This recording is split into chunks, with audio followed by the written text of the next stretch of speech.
అసలు నేను నిజంగా ఎక్స్పెక్ట్ చేయలేదు. అంటే మనిషికి ఏదైనా సరే ఏ టైంలోనైనా అనుగ్రహం ఉండాలి.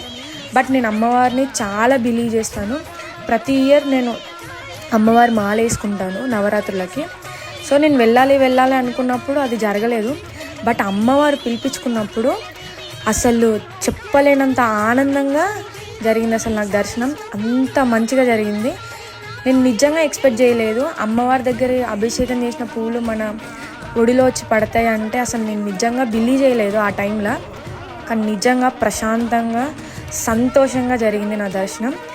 ఇంతకంటే ఎక్స్పెక్ట్ చేయాల్సిన అవసరం లేదు. అమ్మవారి దగ్గరికి వెళ్ళి మనం అమ్మవారి అనుగ్రహం ఎప్పుడూ నా మీద ఉంటుందని నేను 100% నేను బిలీవ్ చేస్తాను. ఎందుకంటే చాలాసార్లు నన్ను అమ్మవారు ఆదుకుంది కాబట్టి.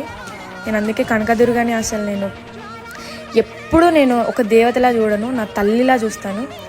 ఇంతకంటే నేను ఇంకేం చెప్పలేను.